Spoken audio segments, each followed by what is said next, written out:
Siempre creí que la pobreza tenía un sonido. En la vecindad sonaba a cubetas golpeando el suelo, a pasos cansados en el pasillo húmedo, a la risa rota de los niños que jugaban con nada.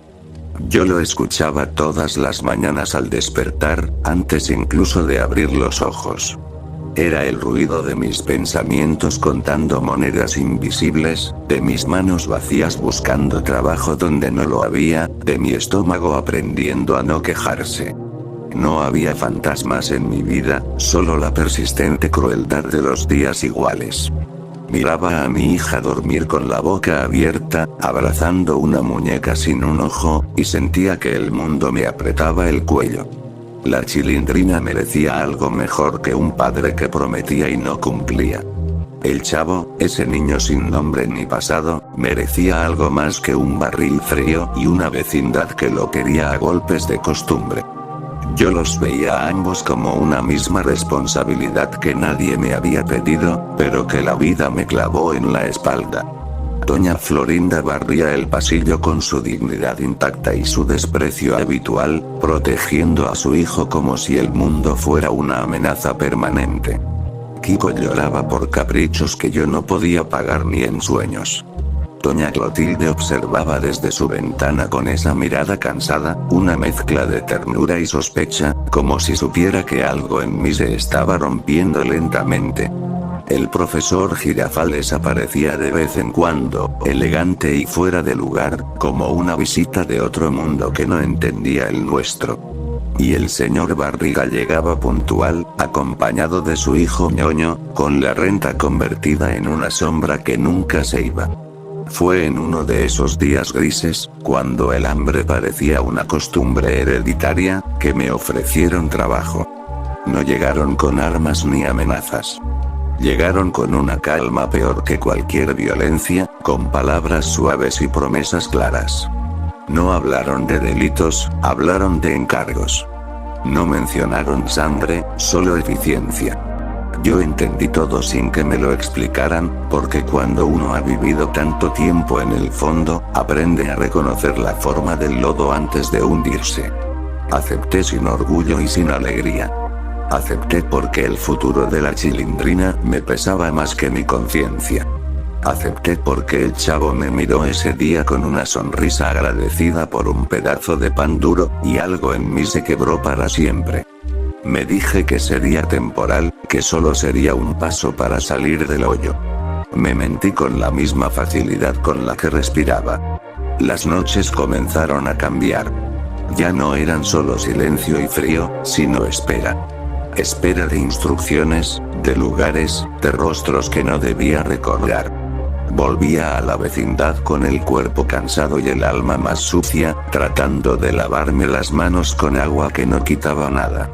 Miraba a mi hija reír por cualquier tontería y sentía un miedo nuevo, uno que no venía de la pobreza, sino de mí mismo.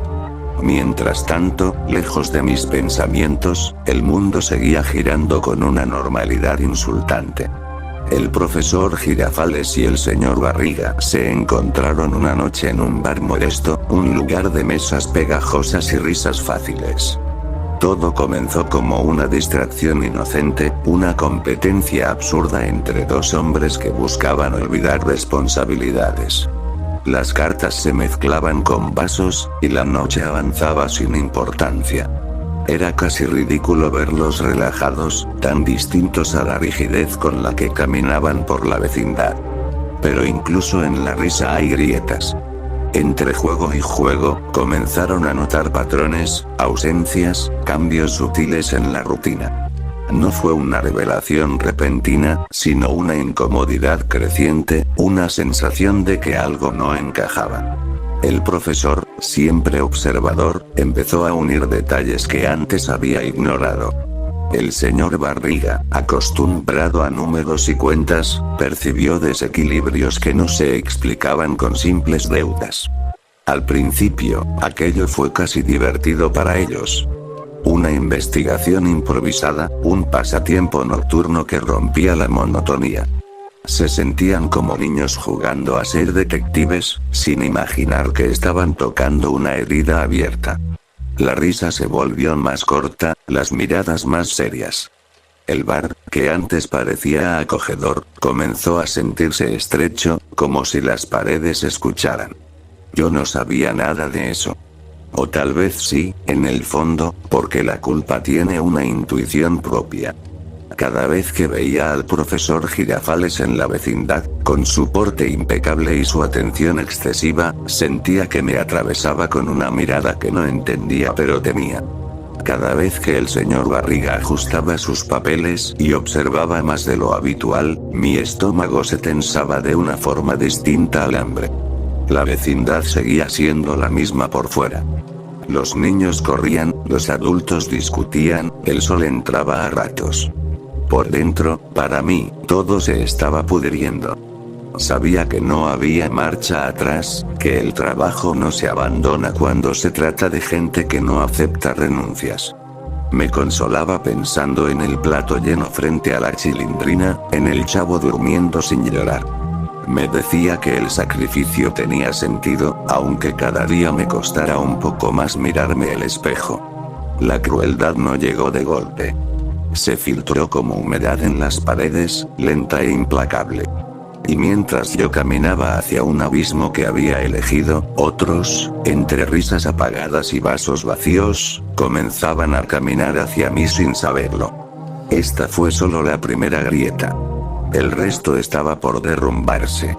El dinero empezó a llegar con una regularidad que me asustaba. No porque fuera mucho, sino porque venía sin preguntas y sin recibos, como si el mundo aceptara mi nueva función con una naturalidad obscena. Compré comida sin contar monedas, pagué útiles para la escuela de la chilindrina, dejé que el chavo repitiera el plato sin fingir que ya no tenía hambre. Cada pequeño alivio era una piedra más en el saco que cargaba a la espalda. La tristeza ya no era solo económica. Se había vuelto moral. Me despertaba antes del amanecer con la sensación de que alguien me había dejado una mancha en el pecho durante la noche. Me lavaba la cara y evitaba mirarme a los ojos. La vecindad me observaba como siempre, pero yo la sentía distinta, como si las paredes supieran algo que aún no se atrevían a decirme. Doña Clotilde me miraba más de lo habitual.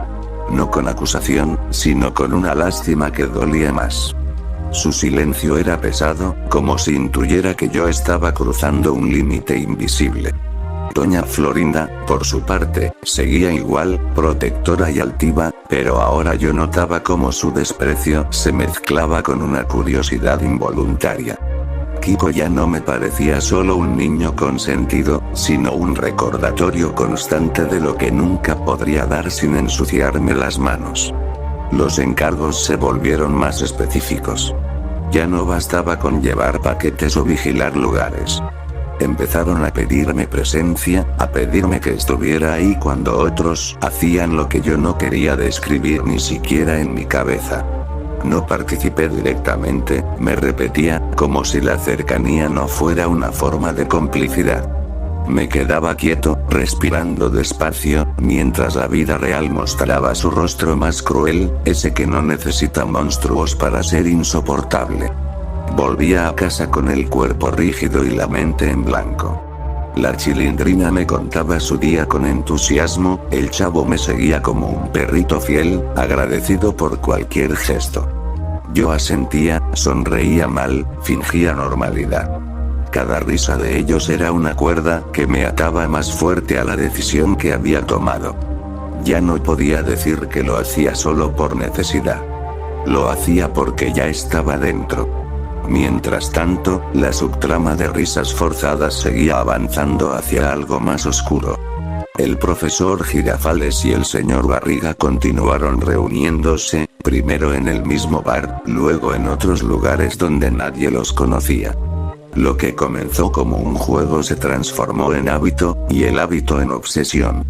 Sus investigaciones improvisadas dejaron de ser divertidas cuando empezaron a encajar demasiadas piezas.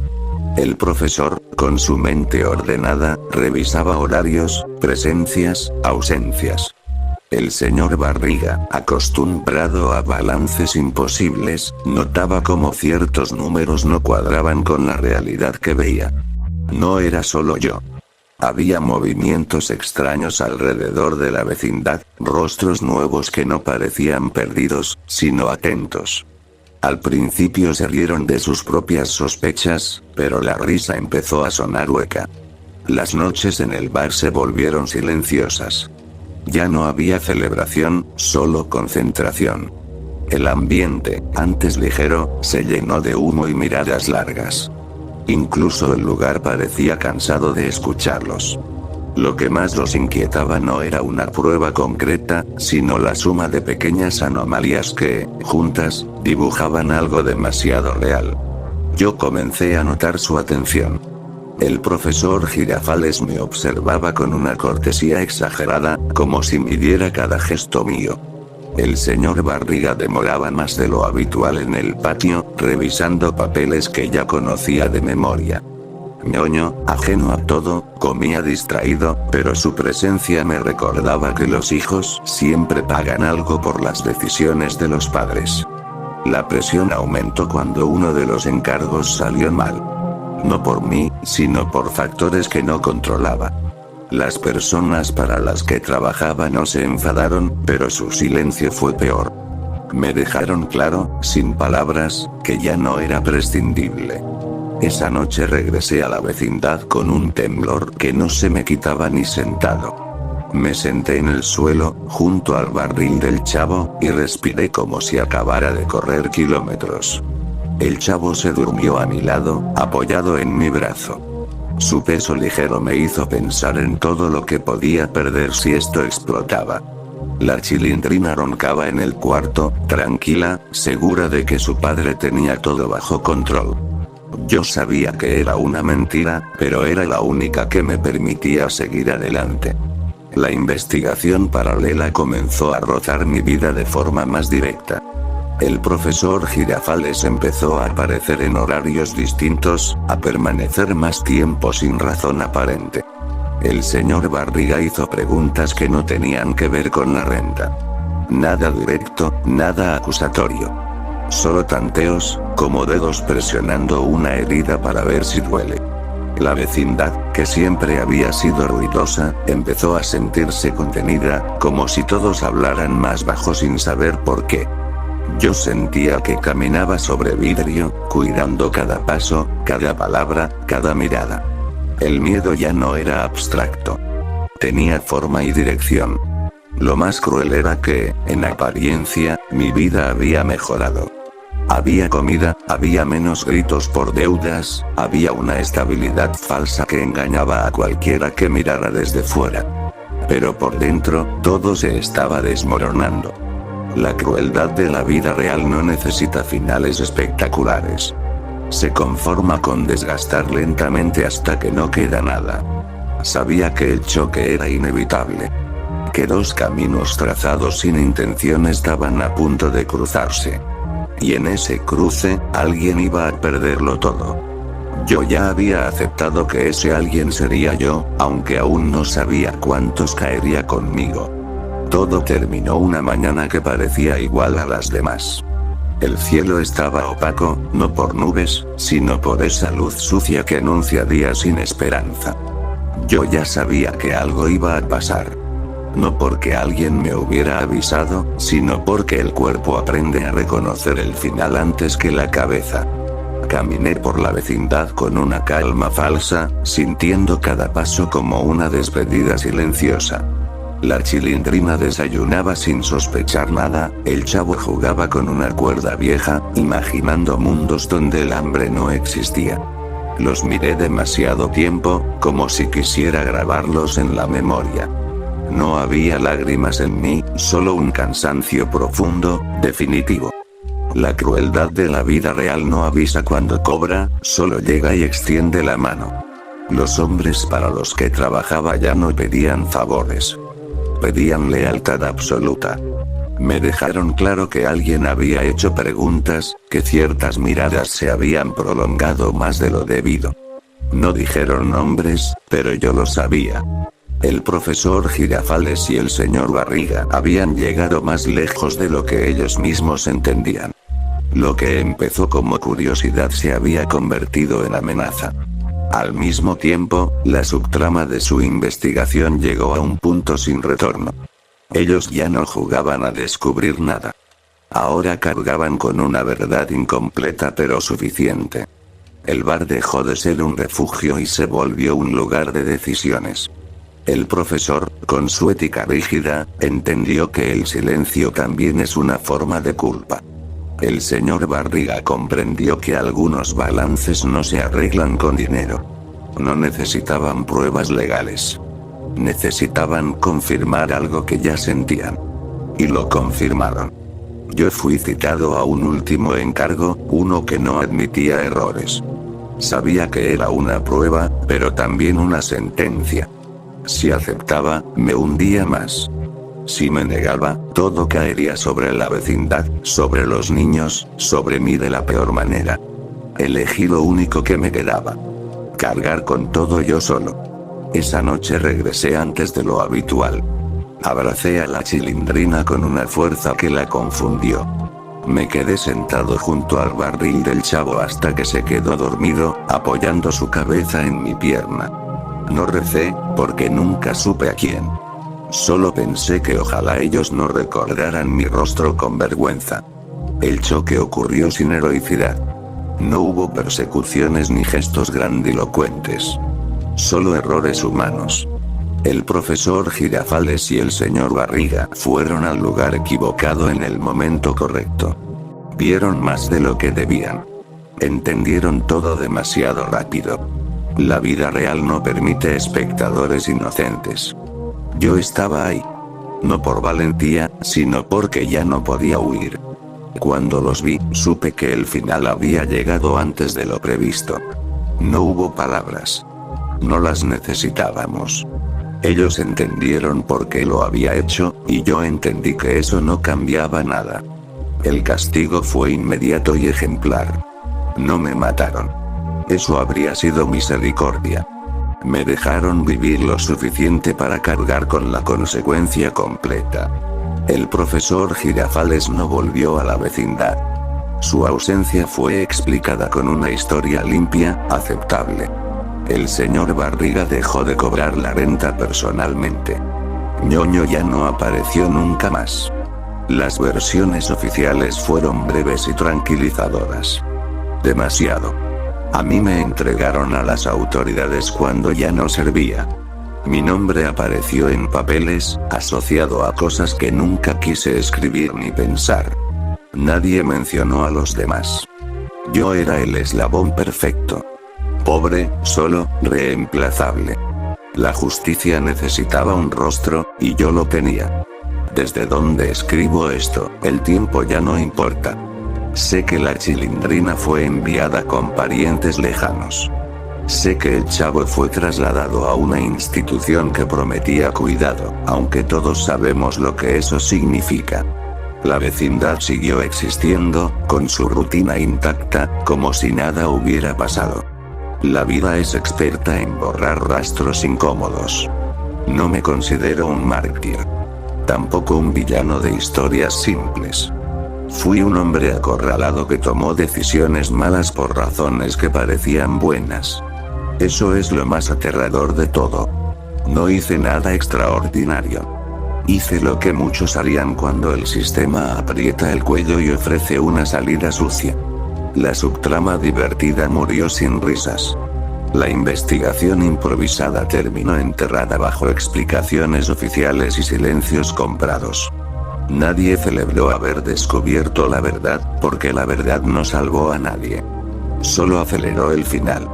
Si alguien lee esto algún día, que no busque monstruos donde no los hay. No hubo nada sobrenatural. Solo hambre, miedo, poder y personas normales tomando decisiones terribles.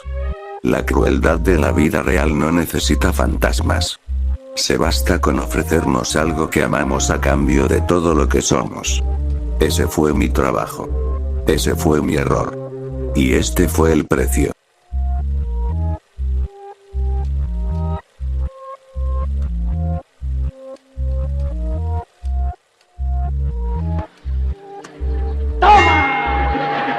doy otra más porque presta para que te...